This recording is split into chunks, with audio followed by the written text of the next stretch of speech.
The Florida House of Representatives continues to gather record levels of public input as part of the 2012 redistricting process.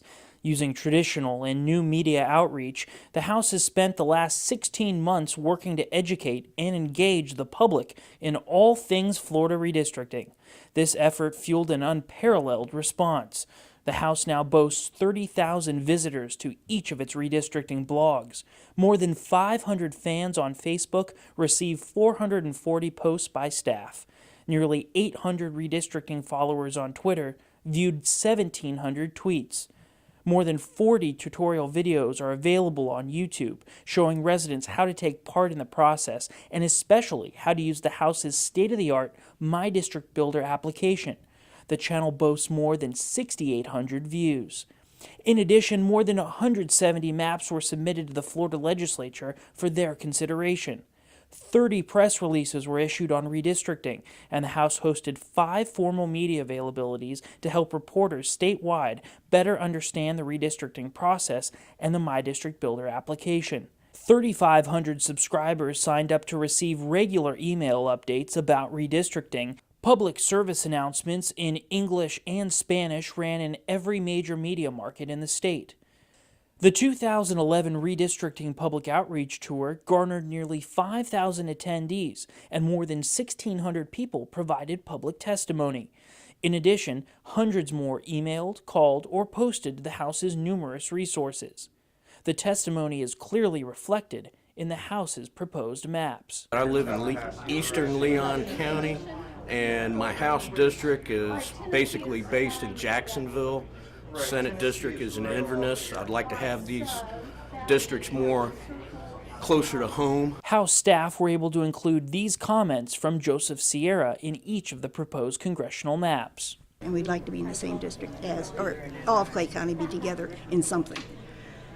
That's our prime, and there's a lot of people here from Clay County. They feel exactly the same way. We would like our own representation from somebody that's from Clay County that represents Clay County, the values, the issues, the community.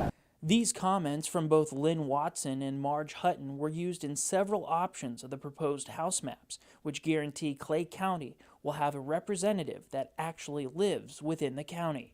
To see very core specifics coming out from people who are very involved, like the supervisor elections, which I was surprised with so many represented it, coming forward saying, draw the lines this way, please, because it makes such a huge difference in our jobs.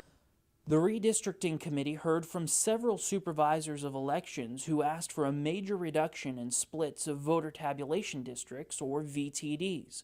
Our staff was able to reduce these splits by more than 50%. In Hardee County, I definitely would like to see that they keep us with the inland counties.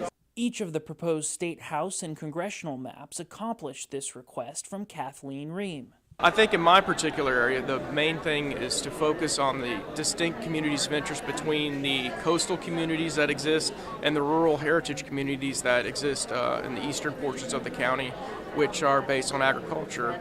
During the meeting, Casey Welch described that he would like to maintain Highway 17 as an artery for districts in Hardee County.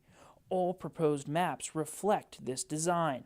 But an appropriate dividing line would be east and west more than by county necessarily. In Wesley Chapel, Jocelyn Dickman requested that districts in Pasco County be divided east and west. Pasco County happens to be the size of 3 House districts, and each proposed map consists of an east, west, and central district. So I would like to see us have a district where the student voice gets heard as a unified thing instead of having us drawn into a district that waters down our voice.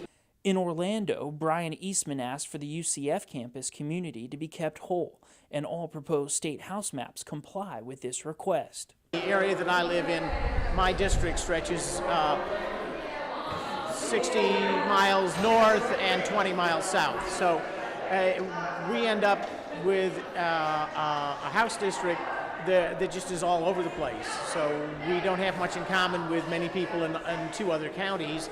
And actually not much to do in common with people at the entire other end of this county. House staff were able to accomplish this request as all proposed House maps create 3 compact seats entirely in Brevard County. I would go ahead and make the districts in Broward County more compact.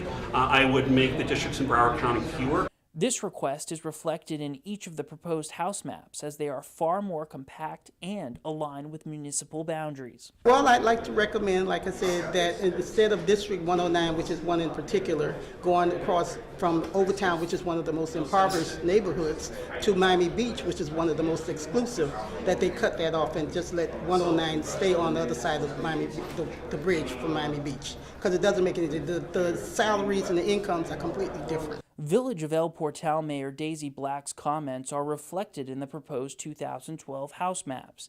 All proposals for this House district now stop at Overtown. In addition, they keep the Village of El Portal whole.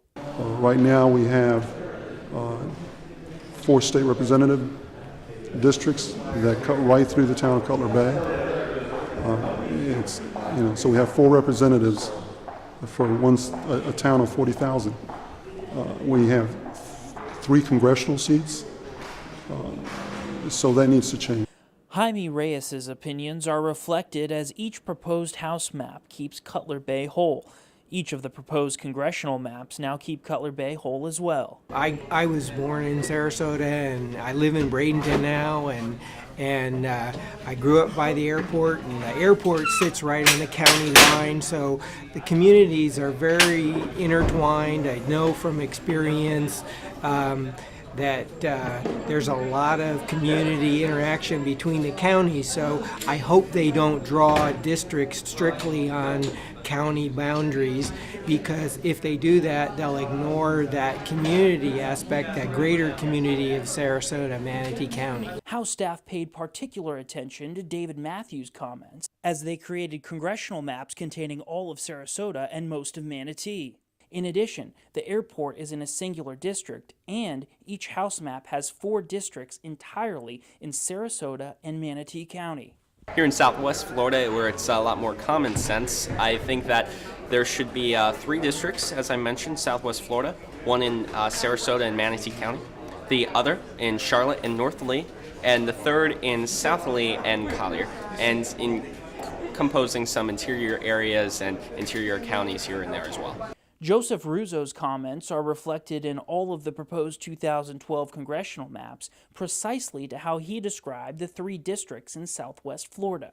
We are struggling economically, and when I can't help but look at some of the districtings and seeing that the masses of the populations are over in the coastal regions, and then they come up and sweep through the glades and through the Lake Okeechobee regions, and so it's all split.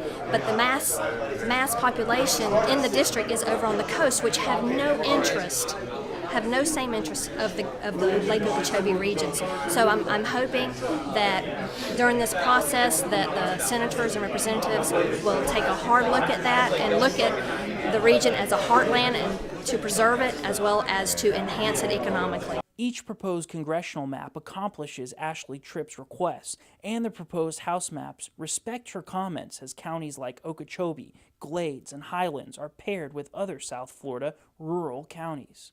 House and Senate members took thousands of valuable comments like this into account by putting public testimony to paper, resulting in new proposed maps for Florida's State House, State Senate, and congressional districts. To access more information about the House's proposed maps or to submit public input, visit FloridaRedistricting.org and tell us your story.